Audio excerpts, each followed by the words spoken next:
नमस्कार, मी आशिष मगर. स्वागत आहे तुमचं एटीएम गुरु या युट्यूब चॅनलवर. आणि आज आपल्याला चर्चा करायची आहे भगवानगडावरील ताईंच्या भाषणाची. कारण ताईंचं जे भाषण झालं ते भाषण पाहता असं वाटत होतं की ताई अजून नैराश्यातून बाहेर पडल्या नाहीत किंवा 12 वर्ष त्यांच्या मागे जो वनवास लावला होता त्यांच्याच पक्षाने, त्या वनवासातून त्या अजून बाहेर पडलेल्या नाहीत. किंवा आपण आता गोरगरिबांसाठी काही करू शकत नाही, तर आपल्याकडे फारशी ताकद उरली नाही, असं काहीशी ती उद्विग्नता त्यांच्या भाषणातून दिसून आली की काय, अशी शंका कालच्या भाषणातून निर्माण झाली. सगळीकडे एक चर्चा आहे की ताईंचं दसरा मेळाव्यातलं भाषण फसलं किंवा चुकलं किंवा त्यांनी अनावधानानं असो का त्यांच्याकडे काही बोलण्यासाठी नसो म्हणून केवळ आणि केवळ भावनिकतेचा आधार घेतला आणि हे भाषण पूर्णपणे हे अयशस्वी झालेलं आहे, अशी एक चर्चा आहे. आता मुळात खरंच असं काही घडलंय का ते आपल्याला काही मुद्द्यांच्या आधारे पाहायचंय. आपण या भाषणातले ठळक असे 9 ते 10 मुद्दे घेतले, त्या मुद्द्यांचं विश्लेषण आपण आजच्या व्हिडिओमध्ये करणार आहोत. परंतु हे सगळं महत्त्वाचं विश्लेषण होण्यापूर्वी तुम्ही अजूनही एटीएम गुरु हे चॅनल सबस्क्राईब केलं नसेल तर निश्चितपणे चॅनलला सबस्क्राईब करून घ्या. बघा, पहिला मुद्दा असा याच्यातला असा आहे की साधारणतः ताईंचं भाषण ऐकण्यासाठी अख्ख्या महाराष्ट्रातून हजारो लोक आले. ताईंनीच विचारलं की यवतमाळवरून कोण आलं, अमरावतीहून कोण आलं, नांदेडवरून कोण आलं, हिंगोलीवरून, पुण्यावरून वगैरे वगैरे विचारलं. आणि अख्ख्या महाराष्ट्रातून लोक आलेले असल्याचं खालून लोकांनी जोरदार आवाज करून सांगितलं. पण इतक्या दुरून जर लोक येत असतील, एवढ्या उन्हामध्ये जर ते बसत असतील आणि ते थांबत असतील तर ते भाषण किमान 1 ते 1.5 तास तरी व्हायला हवं होतं. पण भाषण केवळ झालं 26 मिनिटांचं आणि त्याही 26 मिनिटांमध्ये 12 मिनिटं ही केवळ स्टेजवरच्या लोकांची ओळख करून देण्यात गेली. म्हणजेच मुळात भाषण फक्त 10 ते 12 मिनिटाचं झालं, 14 मिनिटाचं झालं.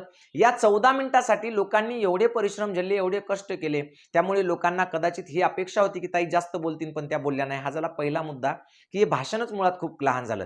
पण इतकं लहान भाषण असताना सुद्धा याच्यात 8-9 अशा चुका झाल्या किंवा असं काहीतरी बोलल्या गेलं ताईंकडून अनावधानानं की ताई किती टेन्शनमध्ये आहेत किंवा ताईंचा वनवास अजून संपलाय का किंवा खरंच ताई आता राजकारणामध्ये पहिल्यासारख्या ताकदवान राहिल्यात का. एकेकाळी ताईंना महाराष्ट्राचा भावी मुख्यमंत्री म्हणून ओळखल्या जायचं. ज्या ताईंनी या महाराष्ट्रामध्ये संघर्ष यात्रा काढली आणि महाराष्ट्र ढवळून काढला होता, त्याच महाराष्ट्रातल्या राजकारणात ताई आता चाच पडताना दिसत आहेत आणि आधार शोधताना दिसत आहेत.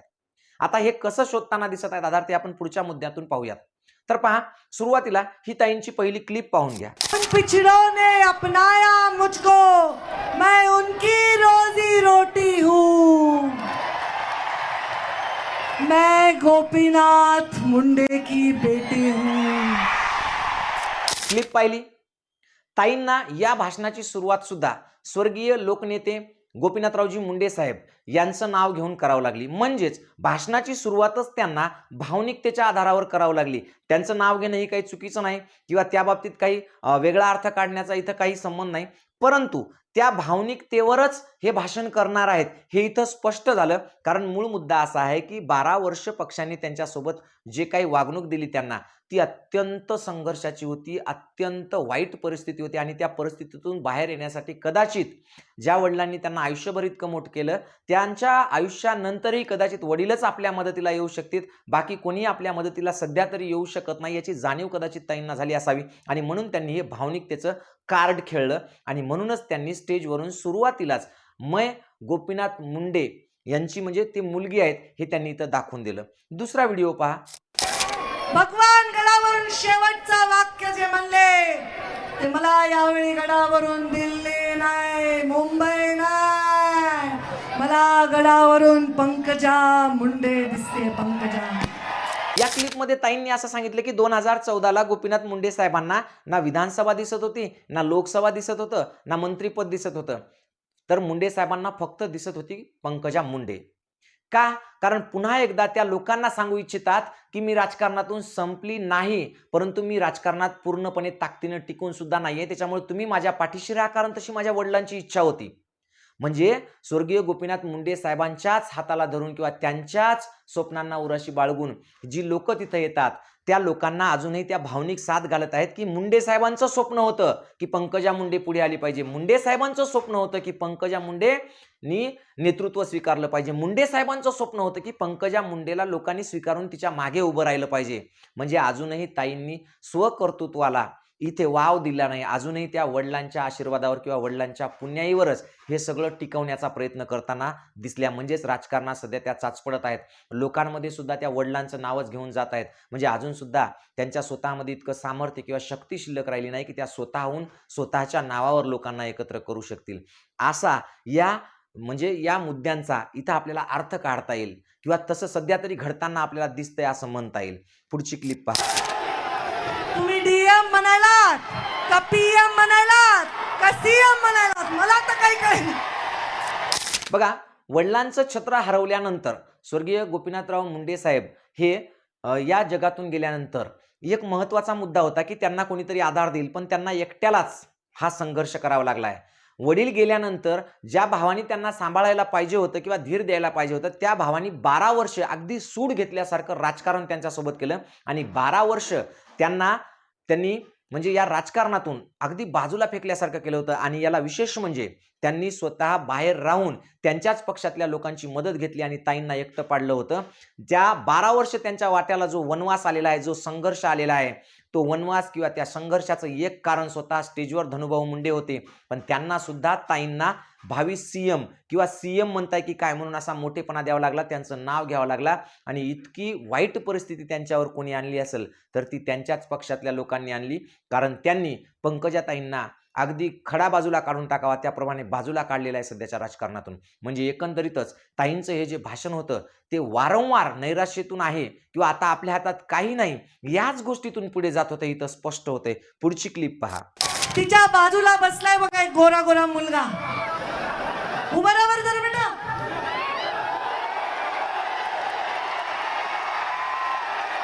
कोण आहे?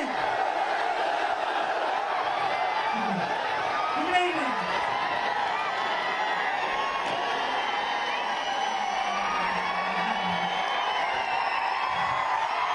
ते पुढे या म्हणतात. हा माझ्यापेक्षा फार उंच पण छोटासा आहे माझा मुलगा आर्यमन. भगवान बाबाच्या दर्शनाला आलाय. ताईंनी पहिल्या इंट्रोमध्ये म्हणजे पहिल्या 10-12 मिनिटांमध्ये जे काही त्यांनी स्टेजवरच्या लोकांची ओळख करून दिली, ती ओळख करून देत असताना साधारणतः नियम काय असतो, तर नियम असतो की आधी सिनियर माणूस, कर्तृत्व माणूस आणि मग त्याच्यानंतर हळूहळू सिनियरिटीनुसार किंवा कर्तृत्वाने जी लहान माणसं आहेत त्यांच्यानुसार तो क्रम असतो. पण ताईंना इथं तो सुद्धा विसर पडला की आपण नेमकं प्रेझेंट करताना सगळ्यात आधी मुलाला प्रेझेंट करायचं की स्टेजवर जे मान्यवर आहेत, ज्यांनी आज एवढ्या याच्यामध्ये त्यांना साथ दिली आहे, स्टेजवर आपल्या पाठीशी येऊन बसलेले त्यांचं नाव घ्यायचं. तर ताईंचा क्रम इथं सुद्धा चुकला. ताईंनी स्वतःच्या मुलाला प्रेझेंट केलं आणि प्रेझेंट करताना सुद्धा ताई इतक्या भांबावलेल्या होत्या, त्याचं आधी नाव सांगू की नको सांगू. म्हणजे असं दिसून आलं की ताईंना स्वतःच्याच मुलाची ओळख नाही की काय बाबा चला इकडे आम्ही त्याला दाखवतो, मग कोण आहे, कोण आहेस रे बाळा तू. म्हणजे ताईंनी इथं सुद्धा एक भावनिक कार्ड खेळलेलं आहे की वडील तर नाहीत पण त्यांचं स्वप्न होतं की मी पुढे जावं, राजकारणामध्ये तुमच्यासारख्या सगळ्या गोरगरिबांचं मी नेतृत्व करावं. आणि जेव्हा वडिलांची पुण्याई त्यांनी वापरून पाहिली तेव्हाच त्यांनी दुसरी एक गोष्ट वापरून पाहिली तिथे की बघा माझा बाळ सुद्धा इथं आलेला आहे, मला धीर द्यायला, माझ्या पाठीशी उभं राहायला, माझा वनवास संपवण्यासाठी ते आता खंबीर आहे, मी कोणावर अवलंबून नाही. म्हणजे बाळ दाखवून सुद्धा त्यांनी ट्रम्प कार्ड खेळलेला आहे, विक्टिम कार्ड खेळलेला आहे. अशा पद्धतीनं त्यांनी वेगवेगळ्या पद्धतीने केवळ भावनिकतेवरच हे भाषण पुढे नेलं असं आपल्याला पुन्हा एकदा म्हणावं लागेल. आता पुढचा मुद्दा तुम्ही पहा किंवा पुढची क्लिप पहा जी तुम्हाला शॉक करून टाकेल. म्हणजे त्यांच्या बोलण्यात आणि वागण्यात किती विसंगती दिसून येते या भाषणामध्ये ती तुम्हाला दिसेल. तर पुढची क्लिप पहा. आर्यमन मला खूप प्रिय आहे, वाटतंय का नाही? असेल का नाही? जीवाहून जास्त लेकरू. पण त्याला मी सांगितलंय तुझ्यापेक्षा सुद्धा मला हे लोक जास्त, कारण माझ्यावर जीएसटी ची छापा पडला तर 12 कोटी जमा केले आंबारकरांनी. माझा निवडणुकीचा निकाल लागला, अरे जीव दिला रे लेकरांनी माझ्या. आणि मला सांगा पोटच्या लेकरापेक्षा तुमच्यावर माया करते की नाही? ताईंनी असं म्हटलंय की तुम्हाला वाटत असेल की मी आर्यमनला इथं घेऊन आले म्हणजे ते मला किती प्रिय आहे, पण तुम्हाला खरं सांगते मी आर्यमनला सुद्धा सांगते की मला त्याच्यापेक्षा प्रिय ही जनता आहे. आणि असं म्हणत असताना माणसाच्या मनामध्ये कुठंतरी हे एक दुःख जातं, दुःख सलून येतं किंवा असं भावनिक होतं माणूस की ताईंना खरंच किती कळवळा आहे या सगळ्या लोकांचा. पण ताईंनी परत एक चूक केली. ताईंनी असं स्पष्ट सांगितलं की मला माझ्या लेकरांपेक्षा प्रिय हा समाज आहे आणि माझ्या 5-5 लेकरांनी लोकसभेत हारल्यानंतर जीव दिला रे, असं अत्यंत दुःख त्यांनी दाखवलं. पण एक चूक इथं ताईंकडून घडली, की जर ताईंना खरंच इतकं दुःख आहे त्या 5 लोकांबद्दल ज्यांनी आत्महत्या केल्या त्यांच्याबद्दल, किंवा त्यांना जर खरंच स्वतःच्या लेकरापेक्षा मळके शर्ट घातलेले आणि तुटकी खेळणारी लेकरं पाहून जर त्यांना खरंच इतकं दुःख होत असेल आणि स्वतःच्या लेकरापेक्षा जर ते त्यांना प्रिय असते, तर ताईंनी कदाचित त्या 5 घरातल्या एखाद्या त्या 5 आत्महत्या केलेल्या बांधवांच्या मुलाला तिथं प्रेझेंट केलं असतं, स्टेजवर आणलं असतं, त्यांच्या फॅमिलीला स्टेजवर आणलं असतं, किंवा किमान त्या 5 लोकांना व्हीआयपी पासमध्ये सुद्धा तरी बसवलं असतं. पण असं कोणतंही काहीही न करता केवळ त्यांनी भावनिक कार्ड खेळलं, त्या लोकांवर माझं जास्त प्रेम आहे असं म्हटलं, पण प्रेझेंट करताना मात्र स्वतःच्याच मुलाला प्रेझेंट केलं. आणि ताईचं खरंच जर या समाजावर एवढं प्रेम असलं असतं, तर कदाचित मुलाला प्रेझेंट करण्यापेक्षा त्या 5 लोकांनी ज्यांनी आत्महत्या केल्या त्यांच्या आईवडिलांना स्टेजवर आणलं असतं, त्यांच्या मुलाबाळांना स्टेजवर आणलं असतं आणि त्यांच्यापैकी एखाद्याला त्यांनी प्रेझेंट केलं असतं. पण असं काही घडलं नाही. म्हणजेच ताई इथं सुद्धा भांबावून गेल्या, की आपण बोलतो काय आहोत आणि करतो काय आहोत हे त्यांच्या लक्षात येत नाही. आणि हे काही त्यांनी मुद्दामून केलेलं नाही, हे अनावधानानं झालंय. मागच्या 12 वर्षात त्या ज्या वनवास भोगत आहेत आणि त्याच्यामुळे ह्या सगळ्या चुका होत आहेत, याला त्या स्वतः वैयक्तिक जबाबदार नसून हे पक्ष आणि त्यांचे विरोधक जबाबदार आहेत, हे मात्र इथं स्पष्ट होतं. पुढचा मुद्दा पहा. त्या बाजूला कुठे ते गोंडस लेकरू लक्ष्मण हाके गोंडस आहे की नाही? ताईंनी ओळख करून देताना बघा, एका व्यक्तीला असं म्हणलं की गोंडस लेकरू. त्या व्यक्तीचं वय काय? ताईचं स्वतःचं वय 45 वर्ष, त्या लक्ष्मणरावचं वय बी 45 वर्ष, आणि स्वतःच्याच वयाच्या माणसाला गोंडस लेकरू म्हणावं लागतं. म्हणजे ताईंची किती मजबुरी असेल. बरं, गोंडस लेकरू कसं आहे पहा. हे बघा, तुम्ही गोंडस लेकरू पाहिलं? ताईंना वाटलं असेल कदाचित त्याच्या डोक्यावर केस नाहीत, म्हणजे यांना अजून ते जावळच आलेले नाहीत काय, की बाबा खूपच लहान आहे. पण खाली एवढी मोठी दाढी वाढलेली आणि वरी टक्कल पडलेली, तर अशा लेकरांना त्यांना गोंडस म्हणावं लागतंय. कारण काय? कारण ते पुरस्कृत आंदोलन करत आहेत आणि ते आंदोलनाच्या नावाखाली राजकारण चालवत आहेत, आणि अशा माणसाला तुम्ही प्रेझेंट करा, लोकांसमोर प्रमोट करा, याचा दबाव ताईवर आहे. म्हणून इच्छा नसताना सुद्धा, ज्यांची स्टेजवर असण्याची सुद्धा कदाचित लायकी नसावी, कारण जे संघर्ष मुंडे साहेबांनी प्रामाणिकपणे केलाय, त्यांचं नाव घेऊ जे दलाल म्हणजे हे चालवत आहेत, आंदोलनं वगैरे चालवत आहेत, जे फक्त 2 समाजामध्ये तेढ लावण्यासाठी आंदोलनं करत आहेत, अशा एका व्यक्तीला ताईंना गोंडस लेकरू म्हणावं लागत आहे. म्हणजे ही किती मोठी शोकांतिका आहे. चला पुढची क्लिप पहा. मित्रांवर किती प्रेम केलंय. मी उदयनराजे, छत्रपती उदयनराजेंच्या घरी गेले होते साताऱ्याला सभेला. हाताला धरून मला घरात नेलं. त्यांच्या देवघरामध्ये माझ्या हाताने आरती केली आणि मला एका ठिकाणी नेलं, दाखवलं. त्यांच्या वडिलांचा फोटो आहे आणि बाजूच्या खांबावर गोपीनाथ मुंडेंचा फोटो आहे.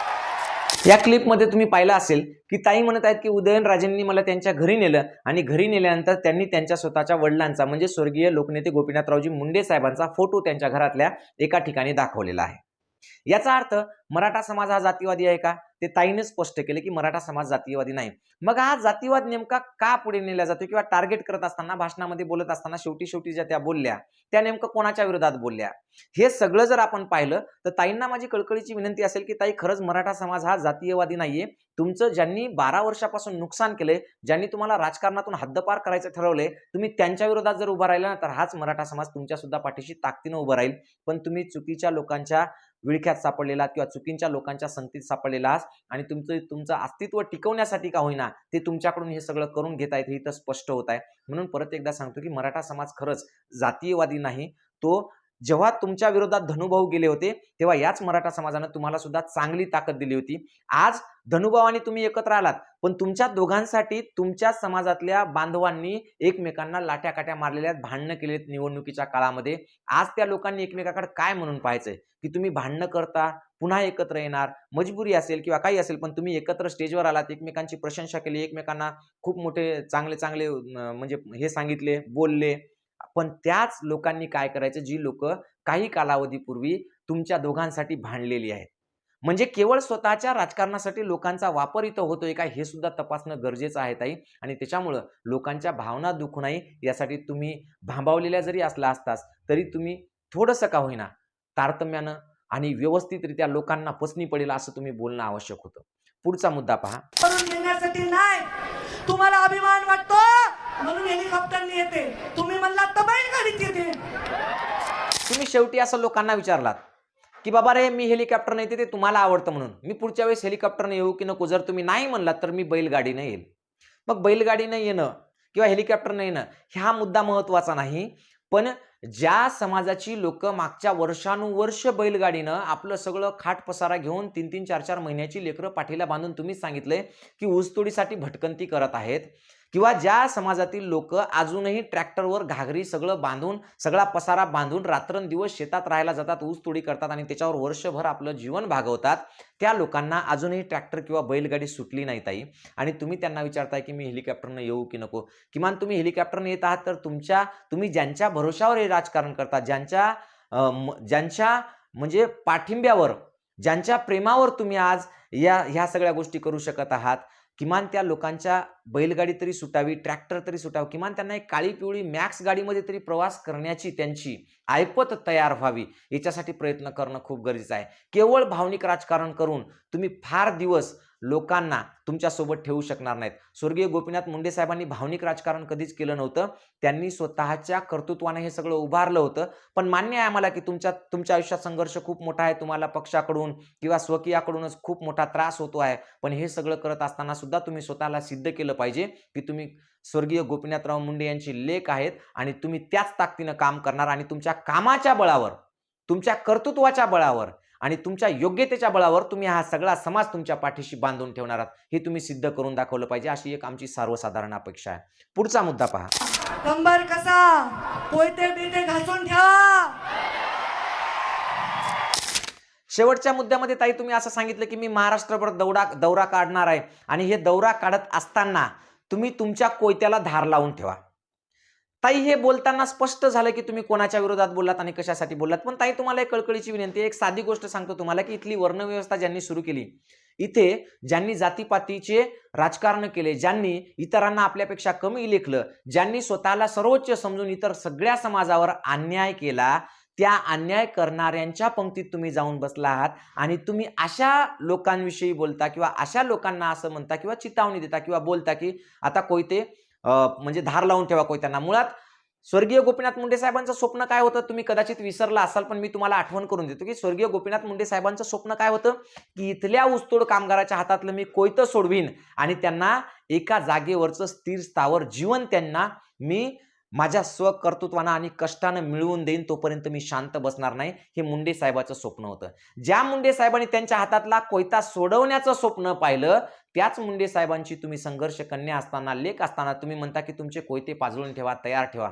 म्हणजे तुम्हाला मुंडे साहेबांचं स्वप्न पूर्ण करायचं नाही का, किंवा त्यांच्या स्वप्नाचा विसर पडला का, किंवा त्यांना अजूनही ऊस तोडायलाच पाठवायचंय का, हा मूळ मुद्दा. आणि जर ऊस तोडण्यासाठी तुम्ही त्यांना कोयते पाजळून ठेवा की धार लावून ठेवा म्हणले नसाल, किंवा मग एखाद्या जातीच्या विरोधात किंवा एखाद्या समाजाच्या विरोधात जर तुम्ही तसं बोलत असाल, किंवा तुमच्या म्हणण्याचा उद्देश काय होता तो मी सांगण्याची गरज नाही की ते काय कशासाठी, पण तुम्ही चुकीच्या पद्धतीने बोलत. म्हणजे तुमचा स्वतःचा मुलगा अमेरिकेमध्ये शिकतोय ताई, तुम्ही त्याला काय करा, पहिलं कोयतं त्यांच्या हातात द्या, त्याला ती कोयत्याला धार लावायला सांगा आणि मग त्याच्या नेतृत्वाखाली इतर बहुजनांना कोयते घेऊन मागे जायला सांगा. पण ताई हे असं करण्यापेक्षा माझं असं स्पष्ट मत आहे की सगळ्यांनी जर एक समाज, एक मानव म्हणून जर आपण एकत्र राहिलो तर आणखी चांगलं होईल. आठवण करून देण्यासाठी म्हणून सांगतो की ज्यावेळेस स्वर्गीय गोपीनाथरावजी मुंडे साहेब यांचा मृत्यू झाला, तेव्हा बीडच्या लोकसभेमध्ये एकूण 13 लाख लोकांनी मतदान टाकलं होतं. त्याच्यापैकी 11 लाखापेक्षा जास्त मतदान प्रीतमताई मुंडेंना पडलं होतं. या मतदानामध्ये मराठ्यांचं मतदान नव्हतं का ताई? हा प्रश्न तुम्ही स्वतःला विचारा, स्वतःच्या काळजावर हात ठेवून विचारा. आणि जर त्याच्यामध्ये मराठ्यांचं मतदान असेल ना, तर आज तुम्ही जी कोयत्याची भाषा केली ती चुकीची आहे, हे तुमच्या फक्त मनाला वाटू द्या, बाकी लोकांना नको, पण तुमच्या मनाला वाटू द्या की आपण चुकीचं बोलतोय. आपल्या मुलासाठी आपण लॉन्चिंग करतोय, आपल्या मुलाला परदेशात शिकायला पाठवतोय आणि गोरगरीब सामान्य 18 पगड जातीतल्या गरीब ऊसतोड कामगारांना तुम्ही कोयते पाजळून ठेवायला सांगताय. हे अत्यंत चुकीचं आहे. तुमच्याकडून ही अपेक्षा नाही. मुंडे साहेबांची तुम्ही कन्या आहात, तुम्ही त्यांचे वारसदार आहात. तुमच्याकडून कर्तृत्ववान राजकारणाची अपेक्षा आहे. तुमच्याकडून या महाराष्ट्राला तुमच्या यशानं दिपवेल, या भारताला पूर्ण यशानं त्यांचे डोळे दिपतील असं कर्तृत्ववान राजकारण तुमच्याकडून हवं आहे. ही कोयत्याची भाषा आणि हे भावनिकता, याच्यातून तुम्ही बाहेर पडलं तर तुमचंही भलं होईल, समाजाचंही भलं होईल आणि आमचं सगळ्यांचं, या महाराष्ट्राचं भलं होईल. कारण या महाराष्ट्रानं तुमच्याकडं भावी मुख्यमंत्री म्हणून पाहिलंय. तुमचं वागणं, तुमचं कर्तृत्व आणि तुमचं वक्तृत्व भावी मुख्यमंत्र्याला शोभेल असंच असलं पाहिजे. नाही तर तुम्हाला माहित आहे, मी पुन्हा येईन म्हणून सुद्धा